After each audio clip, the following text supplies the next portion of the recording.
Hi listeners, it's Aisling here again with our third episode of the series we've called Connecting the Dots, and looking at triggers that cause overweight in adolescents, weight issues in adolescents.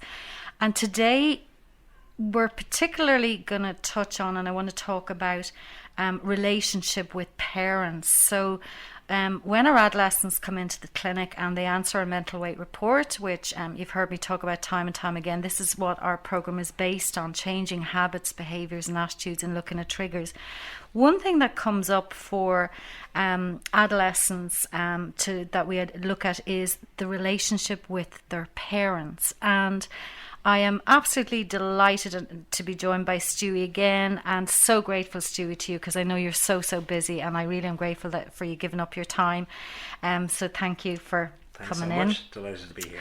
So yeah, again, it's I could sit forever. You and I could sit here for hours and hours and hours. And in case I forget, to say to our listeners, one topic we haven't covered today is bulimia and anorexia, which obviously is a huge thing and a very important topic, and I know a lot of parents will want to hear about that. So if you would be kind enough, we'd love to get you back another day. Sure. To come in and let's just talk about that, because that is a big one. I'd be so grateful. So yes, listeners, we will certainly keep tuned in and keep tuning in. We'll certainly put that in on the list. So yeah, today, Stewie, relationship with parents. So I'd love to know your experience. We're finding a lot of the time when the adolescent does the program, we usually, with the consent of the parent, we'll bring the adolescent into the room. Recently, we said in a podcast that the World Health Organization have changed their definition of adolescent to, I think we said, was it 10, from the age of 10 now. So obviously it's age appropriate, but we asked the parent, are they okay if we talk to the child first? And then we will bring the parent in, and we have what we call a collaboration agreement. And it's really important for us that the parent is with the child on this journey. They're supporting them, they're encouraging. None of this deprivation. We don't believe in deprivation anyhow. So we particularly look at that commitment form if on the mental weight report relationship with parents comes up as a red. You've talked about colours before, so our reds are the triggers, the danger zones. So yeah, a lot of the time we're finding that parents maybe have a history themselves with weight issues, or that they're just depriving their kids. They're being too strict and they're giving out to them. What's your experience with regard to that? Yeah, I think, look, parenting and even therapeutically, actually working clinically with young people, the old traditional style of a mother or a father bringing a young person into therapeutic care and dropping them at the front door and saying, I'll be back in an hour, is well gone, well gone. We know now that to try and assist, we have almost like you do, which I love your collaboration agreement. What we try to do is to work with parents in a collaborative style to support the life space. The life space is the world of the adolescent and how they're growing up, and their life space is the connections and the relationships within their world. So that's the young person's life space. So the job of the therapist is to connect and collaborate with the parents where possible to support, encourage and help heal the life space of the young person, so that they can walk through and develop through the correct procedural aspects of developing as a young person. We mentioned in a previous podcast about embedding, disembedding, interiority and integration, and launching into adulthood from there. Like the World Health Organization would say that adolescence starts at 10, we believe it doesn't stop at 18, we believe it stops at around 24. And even then we can have 30-year-old adolescents, let's be honest. So yes, we feel that we've got to try and collaborate with parents. In many cases, Aisling, even with the issues that a young person is having, slightly different from a weight context, because obviously you must see the young person. Sometimes from a psychological perspective, we would delay seeing the adolescent, depending on the presenting issues that the parents discuss with us. We would see the parents first, and we would delay seeing the adolescent because sometimes actually we need to support the parents before anything could be done potentially with the adolescents. And one of the very common things that we would talk about is even just parenting styles, Aisling. Are you in unity in how you actually parent your children? Now, I don't mean you have to be in agreement, because mum and dad will be being brought up differently. So doesn't mean we need to agree on everything, but what we present, we're in unity over. Does that make sense? So we're literally saying, kids will always say, I can go to mum for this and dad for that. I know the buttons to press or the manipulations to use to get what I want, and therefore I call that card. We've got to try and get to a point where, as parents, the kids are saying, this is really annoying for kids listening. Forgive me, by the way, any young adolescents listening to this. We need it to be almost where our adolescents are saying, oh goodness, it just drives me mad because mum and dad both say the same thing. You can never get them. Do you not have an independent brain, Dad? Is yours combined with mum? Do you have to say the same thing she says? If the answer to that is yes, you've won. You've done the correct thing. So we've got to create unity. So collaboratively working, I love what motivation offers, because we've got to do the same from a psychological context. We've got to collaborate with parents, okay? And that's what therapy is. It's to increase and assist the life space of the young person. Now, that's not always possible, Aisling, because we get different types of parenting styles. And with some parents who will present to motivation or present to zest to life, you will get parents who, and forgive me if you are one of these parents, it's never too late, by the way. This is the great thing about having these podcasts. This is the wonderful thing about communicating as adults. We are in our fully developed brain. Our brains are neuroplastic. We can change, we can create, and we can adjust. So it's never too late. I had an 80-year-old man not so long ago talking to me about his 60-year-old son and how he wanted to develop and change the relationship. And I just had so much admiration for this man. So it's never too late to make these changes. But we've 3 presenting styles for parents who tend to connect with us therapeutically. First of all, you'll have that receptive parent who just will do anything for their kid. They will come to the collaboration meetings, they'll come in weekly with the check-ins, they'll have those conversations with you, they'll ask you your advice, they'll do everything they can to assist their young person. And we call that receptive parenting. Sometimes you have what we would call non-receptive. They're not setting out to be non-receptive. They're not setting out to not be receptive, but there might be just things going on. Sometimes that's the busyness of life.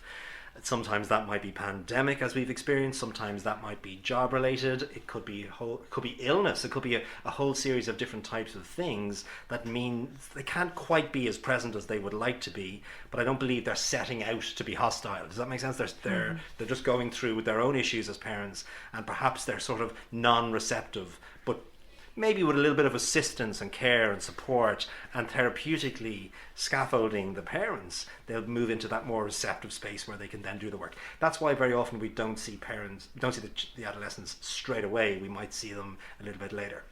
But we also have, and forgive me for being as blunt as this is hard for some parents to hear or for some adolescents to hear, we also have hostile parenting. We also have parents who are never going to be there for their children. We also have parents who, and even within the hostile department or parenting style, we have 2 different styles. We have people who would be directly hostile, who are actually setting out in some cases to hurt their children. And I know this is hard to talk about, and if you are one of those parents, please hear me today. This is not judgment. This is reach out, talk, because we can change this and we can create something different. And if we want a relationship with our children moving into the future, it's never too late to look at that, to get help with that, and to change that. But sometimes we have indirect hostility. They're hostile because they're going through severe pain themselves, perhaps with a breakup of a marriage, perhaps with an illness.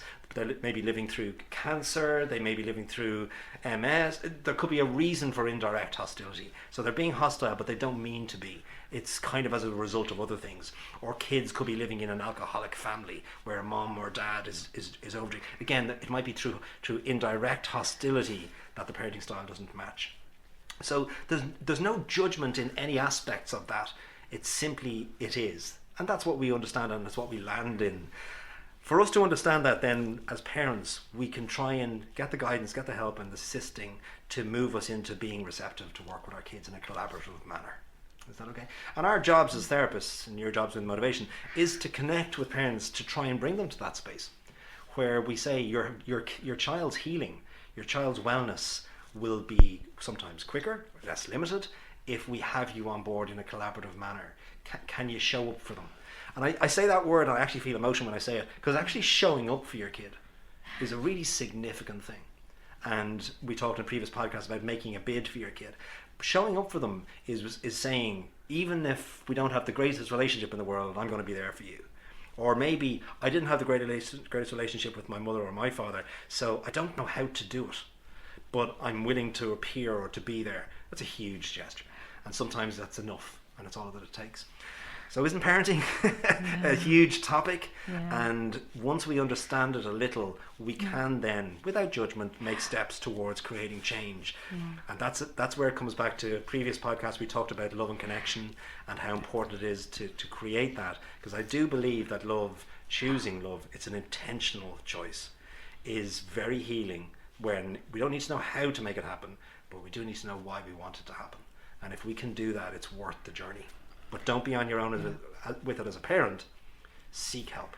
Ask for professional guidance on that from somebody who you feel speaks the language that you need to learn to speak to your children. And that's the big thing, isn't it, Stewie, that you said, it's okay. It's you're not on your own. You're not the only one going through this. And you've just actually mentioned the word why, which is our tagline.